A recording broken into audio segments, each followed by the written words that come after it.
Hey, this is Sharif here with another episode of the Golden Hour, joined by Dr. Kevin Majors. Kevin, good to be here with you again. Shreve, thanks for having me back. Yeah, of course. Well, Kevin, we got a great question from one of our listeners. It's about how to form better habits, basically, especially focused on leisure. So let me just go ahead and read it. I feel that ever since adolescence, I have developed a habit of choosing mind-numbing or escapist activities during my leisure hours, like playing video games, watching YouTube videos, or watching TV shows. While these activities are not necessarily harmful, I feel that they are not enriching my life. I always tell myself that I intend to read more, spend more time outside, exercise, etc. But actually getting myself to change my habits has been a struggle for years. One tactic I often try is to add things like walk 3 hours a week or read 5 hours a week as goals on my to do list each week. However, then I feel as if these tasks are just more work, and I feel overwhelmed by the number of things I have to do each week. But if I take them off my to do list, then I don't do them. Okay, so what do we do? Good questions. Are So, there any like underlying neuroscience aspects that we can point to in terms of hmm, habit formation? Or I think it's especially this thing of how certain activities that we know that are good for us are not, hmm we don't we don't get pulled towards them, but then activities that we know are not good for us, like watching YouTube videos and video games, those have a kind of pull. So is there any like neuroscience characterization of that phenomenon? well, this really, I think, ties into dopamine and talking about the effect of our different dopamine circuits on our behavior. So, when you talk about these escapist things, the playing video games, well, okay, the rewards you get in video games are really, really highly dopaminergic, meaning they speak to our dopamine drive system. So, which is the lower dopamine system, essentially the same as having urges, but it's looking for what's the most salient things. Normally, those things are food and sex and things like that, but drugs, alcohol can latch onto that, and any intense kind of reward, anything that's experienced as a reward. So it could be that a promotion, or or making, you know, or some kind of winnings, or some kind of making a certain amount of money, those kinds of things, incentives, all speak to this dopamine system we have. So I hear things like video games or YouTube, watching TV shows. All of that is about things that involve a lot of chasing and then getting rewards. Even finding the right TV show, I think there's a bit of you're taking waiting to see what's going to happen, and how it's going to turn out. But especially YouTube videos or TikTok, that people just get into this, very driven way of attending, of pursuing these rewards, with this a huge amount of desire. Even if when the things come, they don't even like them that much. It's not like this person doesn't even like doing those things anymore that much. It's like afterwards it's unsatisfying. It's wow, that was not as entertaining or interesting or whatever as I thought it would be. Yeah, it's like some people that they love, um, everything that goes into planning a vacation. But then when they're on the vacation, there's nothing left to plan, and they don't enjoy it as much. Or perhaps they're always thinking about the next item on their vacation, like what's the next thing I'll be doing. But they're not able to just be enjoying the here and now, because in some ways, I'm thinking about also the Lieberman book, The Molecule of More. He makes a big, um, deal between the difference between the dopamine system, which is all about the future, not yet, and the chase, and then the here and now system, or HNN system, which is things like serotonin and vasopressin, oxytocin. Those are the neurochemicals involved with just being and savoring what you have. And so it can happen that with in general with people, that you tend to just be more pronounced dopaminergic, or centered on the here and now and enjoying things. So you would think that, I mean, the brain has all these feedback loops that respond to what you're experiencing or what you're doing. Like we talk about that a lot with the amygdala. But you'd think that if you're watching YouTube videos and then ultimately you realize, well, this was just completely unsatisfying, you'd think that realization would lead to some sort of feedback loop where that activity would get downgraded as something good to do. But for some Yeah, reason, but it doesn't. doesn't. Yeah. So, No, it's because there is a completely different system for wanting or chasing, and then for liking or savoring. Yeah, and so it's as long as something is unattained, perhaps unattainable, it can be tantalizing for us. Actually, that's the whole myth of Tantalus, but he's his punishment in hell is that the fruit is always just outside his reach. And then it gets, if he, it's always there, just tantalizing him. But in a way, that's the essence of this dopamine desire circuit. It's just what is it that you're yearning for and chasing after. But we've all known people probably who just chased after a certain grade in a class. But then how much did they actually enjoy the grade when they got it? Or they chased after promotion and work, and then how much did they enjoy it? Not at all. Even it happens in relationships. They chase after a certain relationship, and sometimes even after they get married, then soon after the honeymoon, it's like, okay, what's next? And that's actually a really that's like an important moment in relationships. Can you get through the once the two chasers have caught each other? Okay, now can they just like enjoy each other? And that's a transition in relationships, where once you see the other person's not going to run away anymore, and they're, in a sense, you've obtained this, some people don't know what to do with themselves. It's like, and then they start roving. But you actually have to like let the dopamine settle, and instead develop the here and now networks, which is what oxytocin and vasopressin are for. Bonding with others, um, and in general, all the things that help us to be loving and present to each other. So you actually do value these things, and you learn to like them in themselves. But just because I mean, drug users will say this too, that they don't even like the experience once they have it, but they get this huge tunnel vision to chase it before they have it. So that just shows there's a difference between wanting and liking, or between the future system and then the present system. yeah, that kind of raised another question because I would think that the future system is about maybe long, I would think would be about longer term rewards, and then you'd have to plan to get them. So it'd be about yeah, planning for the future. But it seems like in this case, it's actually the wanting system, which is future oriented, is the one that kind of it gets problematic. Whereas what you're suggesting is, it seems like you should emphasize the liking system in some way, and I think we'll have to get into how exactly you do that. But that seems to be the more short term one. But you're saying that's actually the solution. So which kind of turns what I would think on its head. That I would think, okay, long term thing is better than short term. But you seem to be saying the opposite. Yeah, that's a good point. There's a missing element here, which is, in fact, yes, the here and now system does in some ways counterbalance the dopamine drive system, the whole desire circuit. But there's another circuit, also dopamine, that's the control circuit.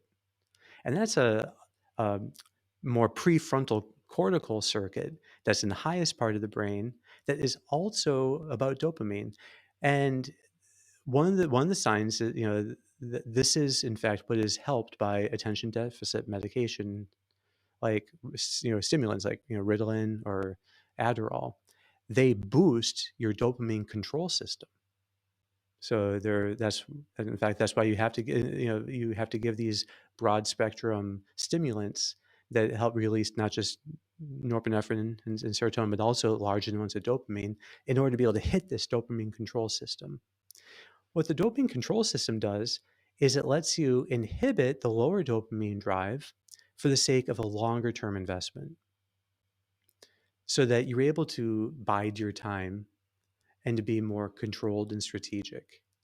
It allows you to keep your cool so that you can, in a more calculated way, get the results that you want. So, one of the things that when the dopamine control system turns on is it shuts down the drive. So, you're able to contain it. But it also shuts down the here and now system. because part of that here and now system, it would be threat detection, detecting a threat right now.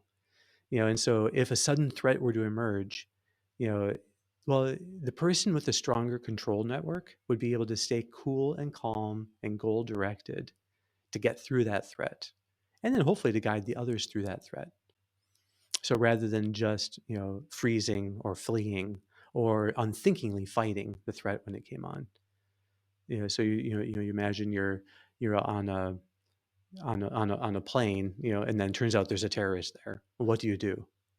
Well, people with very strong dopamine control systems would be able to stay planning and stay, they're present in a way, but in a cold, rational way. You know, so it's interesting that you can shut down dopamine with the here and now system, and just by savoring what you have, and that's a whole different network. But you can also do it through this mechanism of long-term control. Okay.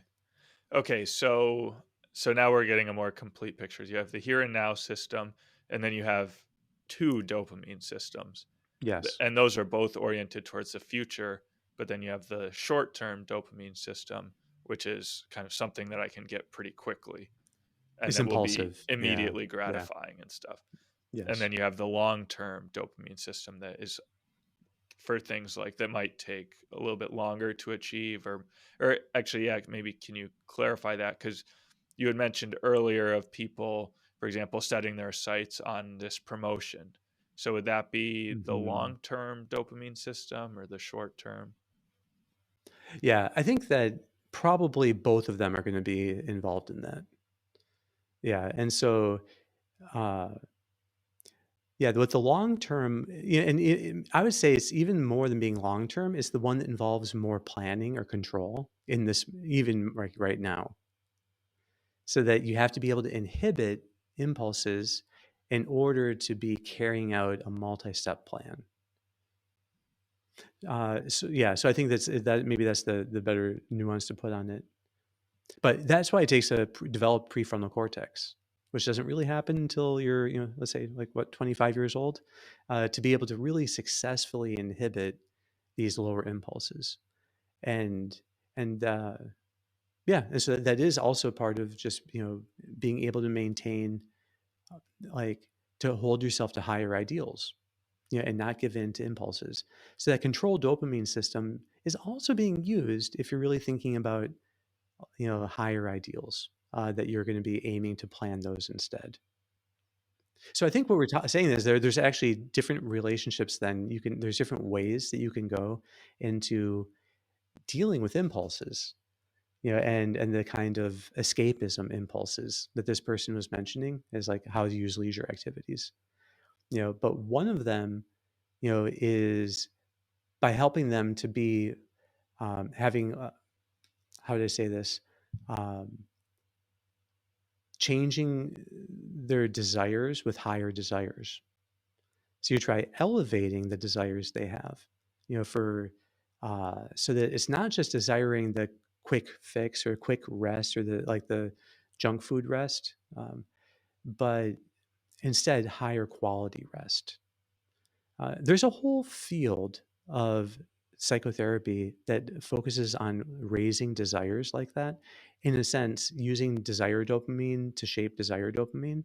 And that's called motivational interviewing or motivation enhancement therapy, where you get people, talking about, in this case, you would ask the person who wrote the email. So, tell me more about what you would like to do that would really be the best use of your free time. Like, oh, well, like, yeah, I think reading books is great, and I'd like to be reading books. Well, tell me more about like what enjoyable experiences you've had reading books. So what we're trying to do is make it more and more attractive, this better experience. And what kind of books, if you were going to do it, would you be reading now? And you're helping them to fill it out in their mind what this rich new leisure life would look like. I think that if you did that, that's motivational enhancement or motivational interviewing, it's called. But you're inducing what's called change talk. You get them to talk about the new future that they're envisioning. What would this new future look like, and how satisfying would that be? And so, and what you don't do is tell them things like, you really have to start reading more books. because that will induce immediate resistance. And so if it's about drinking, you wouldn't tell the person you really have to cut down on drinking or stop altogether, because then you get this resistance talk. If instead you're very non-confrontational and open, eventually you get to things where the person admits their desires to be different, to change. "Oh, tell me what that would be like." And then you start getting what's called change talk. And that's how you stimulate new desires that their dopamine system can then latch onto. So it's still desire dopamine, even though these might be longer term desires. But the key here is that they just somehow more viscerally feel it as motivating. They're somehow more connected to where they want this to go. Interesting. So, point number one, this sounds like something that people can do on their own. I mean, it's just not like something that necessarily requires a therapist to work through these things. So, I mean, we often recommend that people have a time of meditation in the morning. So, would this be something that they could think about, reflect on during that time of meditation? That maybe they think about, okay, these are the things that I'd really like to accomplish today, and I think that both reframing and mindfulness give us the tools to do that kind of dreaming, to be thinking about my life with, in this case, the best use of leisure time taking place. Now, on optimalwork.com, we have this tool, the reframer. And at the end, there's a free writing exercise where you have people write continually without stopping for 5 minutes or so, something that with a prompt, but one of those same prompts could very well be, describe your life with this new habit in place. So describe what you feel, describe the kinds of new things you're experiencing and learning and how more rich life is getting. People could just do that for 5 minutes. Just, you don't have to even be on the website, just write it out. Maybe writing out longhand is even better. Somehow we connect to deeper desires when we do longhand. So, but write it out by hand, what the description of your life with that. And with mindfulness and any kind of meditation practice, you can also be trying to increase how clearly you can envision that. So that you have a deeper kind of yearning for it. And you're just, again, in a way, measuring how deep that yearning goes. So I think those are both great practices to like shape your own desires. If you can desire something higher to a greater degree than you desire the lower thing, it's going to win. And you can have dominion over your desires. They can be shaped. that's very interesting. And earlier you had mentioned this idea that the dopamine control system, or the longer term dopamine circuit, is cold and rational in a sense. So I was wondering if you could explain the relationship between like this cold rational way of thinking and then desire, which seems okay, maybe more emotional, or even, I mean, dopamine I normally think of as something as pleasure, right? So it seems like not. So it seems like you have desire and pleasure on the one hand, which isn't cold and rational, but then you're using your rationality to like shape this process. I was just wondering if you could maybe just speak to that a little bit more. Yeah, and I think that's a pretty confirmed neuroscientific finding.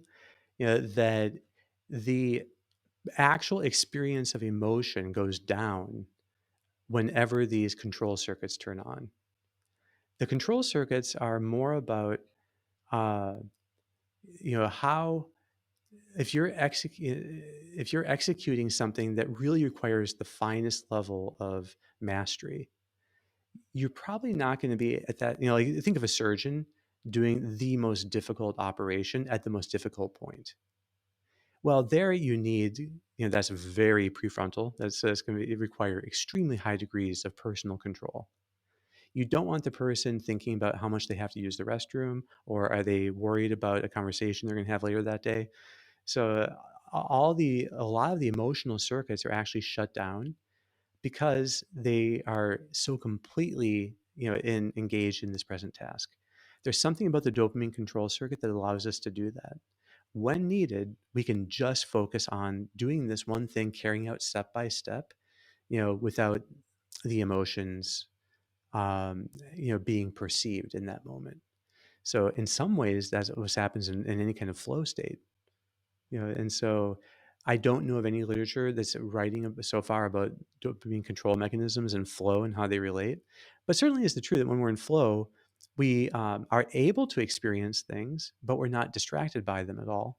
So it's like we have the freedom to tune in, but we don't feel compelled to tune in to emotions or sensations. I think that's maybe the best hallmark of this dopamine control system is that if tuning in was important, you sure could do that because that tuning in also happens, in your prefrontal cortex. Another very interesting thing is that, uh, normally we're kind of bounded by our own models of things, but they found that part of this system is in your ventrolateral prefrontal cortex, and it's what happens when you break a model. There's a kind of curiosity you can have about how to break through a previous model you had of something. Turns out that's actually dopamine related as well because it's about engaging, discovering something new. So there's a sense of possibility. That's a very dopaminergic thing. Uh, but it's cool that that takes place essentially right next door to reframing. So reframing allows us to, to flip this thing we're viewing as a threat. Now we're viewing it as an opportunity. Almost in exactly the same space, they find this model breaking takes place. And I kind of wonder maybe they're the same thing. Maybe all reframing in some way is actually model breaking. And it's just hard to divvy up where exactly in the brain does it take place. But the point is that's on the right side of the brain and it's all dopaminergic as well. Yeah, and that really fits with things we've talked about previously in terms of the right brain and the left brain having the model, and you need the right brain Yep. to reshape that. Uh, Great. So I think we have one great practical point for this person who sent us the email, which is spend a little bit of time reflecting on why exactly you want to do these good activities like reading. Yes. Uh, Make them more real, more Make them more vivid, real. Would attractive. you also recommend spending time reflecting on why you don't want to do the bad activities? That I think that could perhaps you could enhance the negative. Uh, but in general, I think that the positive is going to be the more powerful pusher. I think it's better to have positive motivations than negative ones. And to be having the good that you want to approach is more powerful than just having the bad thing you want to avoid. Partly because just thinking about it, having the bad thing you want to avoid on your mind, well, that bad thing is still on your mind. And so part of you is still going to be seeing it. Oh, yeah, there's something there to be aimed for. But if you can just switch to having this new thing on your mind, well, then all of that is only going to help. And then, I think the other, so trying to make it more attractive is super important. And then that makes it like look better and better and better. The other next thing though is using your control mechanisms, to make it more and more easy and possible. So have the book out that you would like to read. Get started on it at a moment when you're more motivated, because it's always harder to start a new book than to continue an old one. And so get a little bit into a book, and then you'll be primed. For instance, or come up with make more plans with friends or family that you can then spend time with at night so that sometimes you might not feel like making a call at that moment, but if you'd already committed to it, then it's much easier. So I think you can use planning here, but the key is you need to use planning to make things easier for you so that there's less friction in engaging the new thing. So those would be your two primary suggestions: is reflect on the good of the good aspects of the good thing so that it's more attractive, and then make a plan to make things easier. It's pretty simple advice. I think, yeah, no, I think it is. But I think, isn't this how we always help people? In some way, when you're helping others to reframe, one, you show them how the challenge they're facing is actually really good for them. So that's showing how it's good. And therefore, this is a desirable challenge to be engaging. And then you make strategies that make it doable. And you just make it easier and easier and easier. And so, sometimes people are really convinced of the goodness of some kind of thing that they really want to grow in, but they somehow feel like growth is just impossible for them. And maybe the person who wrote this could be saying, I've So many times I've tried to improve my leisure. I just can't do it. Well, you always hear that kind of stuff. So always you're helping then people with new strategies to make it easier. So anyway, that's deeply how I think we think about things in optimal work. You want to make that challenge good as engaged. That's what reframing does. And then you want to make it easier, more possible. And that's what strategies do. And you keep coming up with strategies until you find the right one that made it easy enough to make this a new habit. Yeah. Yeah, with my math background, that immediately gets me thinking about expected value, which is probability times benefit. So, I don't know how deeply wired we are with mathematical formulas in our brain, but it seems like that's operative here. Well, and I think that when you see the dopamine researchers, they talk about things like reward prediction error. That you especially get a high of dopamine when something was more rewarding than you thought it would be. But hopefully, if you choose really good leisure activities that that have withstood the test of the time, maybe ages, you'll be unexpectedly surprised by how enjoyable it was. And that would then make it much more something you desire in the future, because that's what really triggers dopamine for the future. So you go to do some activity, like, whoa, that was really wonderful. And once you start enjoying the right activities, whether it's prayer or mindfulness or reading better quality things, and then you start enjoying it, well, now the preference is shaped, which is again dopamine desire, and you end up wanting to engage in it more and more and more. So we really want to, try persevering, try doing whatever it takes to find the best things that can shape your preferences for the future. But classics and things that really have high value have done that for so many different types of people that they're actually a safer shot. One thing also just to mention that the person had mentioned things like that, adding things like walk 3 hours a week or read 5 hours a week aren't really motivating and just make them feel overwhelmed. But those aren't strategies at all. And there are also goals that are stated in the most onerous way. And so I would say that with walking or reading, it's not the amount of time you spend doing it that really should be the main thing you're aiming for. It's the other benefits you want. So, and the other kinds of enjoyment that you want to have while doing it. That needs to be part of the way you think about it in your mind, but definitely not just ticking off a certain number of steps or a certain number of hours.